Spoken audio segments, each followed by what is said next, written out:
Keberhasilan penyebaran Islam di Indonesia yang kali itu masih bernama Nusantara itu tidak bisa lepas dari peran para wali songo yang berdakwah dengan penuh kedamaian, dengan cinta kasih yang berhasil memikat hati rakyat Nusantara sehingga berbondong-bondong dengan sukarela memeluk agama Islam tanpa ada paksaan. Namun di balik semua itu ternyata ada juga seorang perempuan yang besar jasanya terhadap pengislaman masyarakat di Nusantara, yakni Dewi Anarawati. Dia yang berhasil membujuk Prabu Brawijaya V memberikan daerah otonom di Ampel Denta sebagai sekolah pendidikan Islam pertama kali di Nusantara. Kemudian Dewi Anarawati itu menyurati ayahandanya, yakni Raja Campa, untuk mengirimkan seorang guru Islam ke Majapahit. Kemudian Raja Campa mengirimkan kakak ipar Dewi Anarawati yang bernama Syekh Ibrahim Asmarakandi, dan kedua putranya bernama Sayyid Ali Al-Murtado dan Sayyid Rahmat ke Majapahit. Oleh Prabu Brawijaya V, kedua keponakannya tersebut diberi gelar Raden karena Syekh Ibrahim As-Samarkandi keburu wafat, maka yang diangkat menjadi guru sekolah Islam di Ampel Denta adalah Raden Rahmat yang kemudian terkenal dengan sebutan Sunan Ampel. Itu cikal bakal wali songo di Nusantara. Sementara Raden Ali Murtado berdakwah di daerah Lombok. Kalau dirunut nasabnya Syekh Ibrahim As-Samarkandi, beliau ini masih keturunan Rasulullah dari garis keturunan Sayyidina Husain. Jadi sudah jelas bahwa zuriyah Rasul yang asli itu adalah keturunan wali songo, bukan keturunan Ba'alawi dari Yaman. Dan ini adalah fakta sejarah yang harus diungkapkan, tidak boleh disembunyikan, karena faktanya para wali songo itu memang berdakwah menyebarkan Islam di Nusantara itu sekitar abad ke-14 atau abad ke-15. Sementara para imigran dari Yaman itu jelas datang ke Nusantara itu sekitar abad ke-19.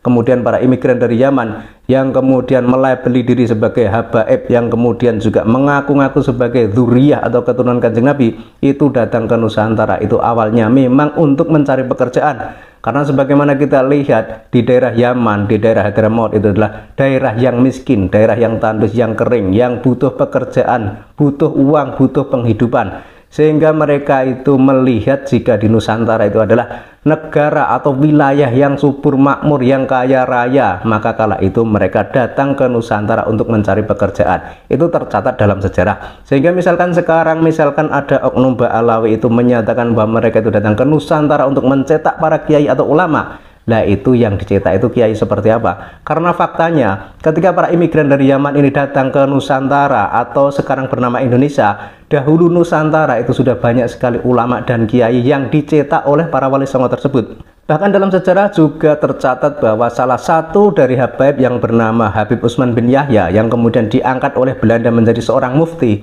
itu tercatat dalam sejarah dia itu bersekongkol dengan Belanda, membantu Belanda, membela Belanda untuk memadamkan perjuangan orang-orang pribumi Nusantara dengan berbagai cara, misalkan menggunakan fatwa, kemudian juga melakukan hal-hal yang bertentangan dengan prinsip kemerdekaan. Misalnya mengatakan bahwa melawan Belanda itu adalah perbuatan pemberontakan dan itu dilarang agama dan lain sebagainya. Pokoknya berbagai cara dilakukan agar orang pribumi Nusantara itu cuma tunduk dan patuh kepada Belanda saja. Dan itu fakta sejarah yang harus kita jelaskan, harus kita ketahui bahwa faktanya memang seperti itu.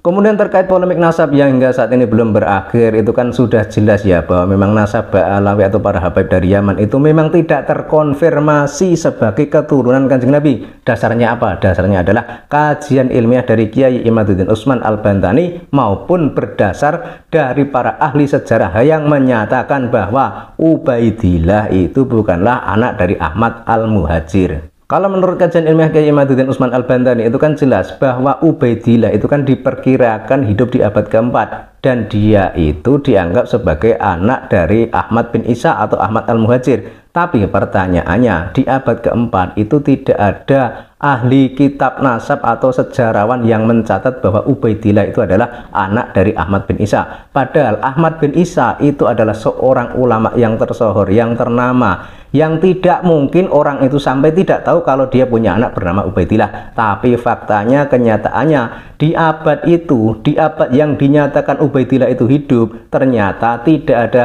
satupun ahli kitab atau ahli pencatatan sejarah maupun nasab yang menyatakan bahwa Ubaidillah itu adalah anak dari Ahmad bin Isa. Ini kan sebuah kejanggalan yang luar biasa. Kemudian 200 tahun berikutnya ada seorang ulama bernama Imam Fakhrul Razi, itu juga tidak mencatat bahwa Ubaidillah itu adalah anak dari Ahmad bin Isa. Tapi anehnya 550 tahun kemudian, yakni pada tahun 895, ada seorang habib bernama Ali Al-Sakron itu mencantolkan atau menganggap atau menyatakan bahwa Ubaidillah itu adalah anak dari Ahmad bin Isa. Ini kan sebuah pencatatan yang tanpa referensi dan tanpa data yang jelas.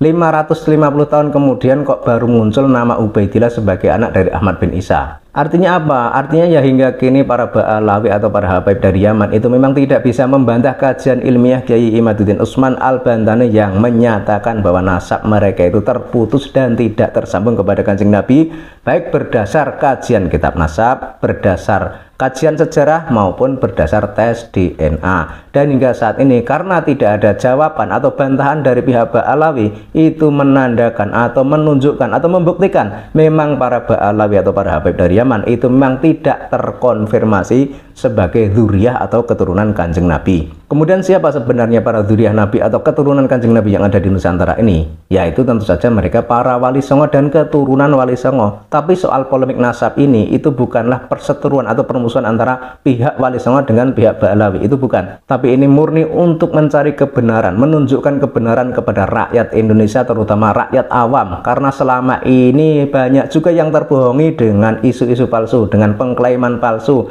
dengan menganggap sebagai dzurriyyah Nabi padahal tidak punya bukti kalau dia adalah keturunan Kanjeng Nabi. Kemudian dari pengakuan itu dimanipulasi atau dimanfaatkan untuk tujuan-tujuan tertentu yang menguntungkan pribadi, menguntungkan kelompok, bahkan juga tidak jarang itu justru malah mempermalukan nama Kanjeng Nabi. Ini kan sangat disayangkan. Maka dengan adanya fenomena seperti ini, harusnya kita itu rakyat Indonesia itu bersuara menyatakan kebenaran tersebut. Jadi sekali lagi, ini persoalan nasab Ba'alawi itu bukanlah perseteruan atau permusuhan antara pihak Ba'alawi dengan Wali Songo, itu bukan, tapi murni untuk menegakkan kebenaran. Karena kita semua itu cinta, hormat, sayang, dan sangat menghargai Kanjeng Nabi. Karena Kanjeng Nabi itu adalah cahaya semesta ini. Kanjeng Nabi itu adalah pemimpin umat Islam di dunia ini. Makanya siapapun pasti tidak akan rela jika ada oknum atau orang yang mengatasnamakan Kanjeng Nabi tapi cuma untuk kepentingan pribadi atau untuk kepentingan kelompok, apalagi justru malah menjatuhkan nama baik Kanjeng Nabi. Itu kan semua orang pasti tidak suka seperti itu.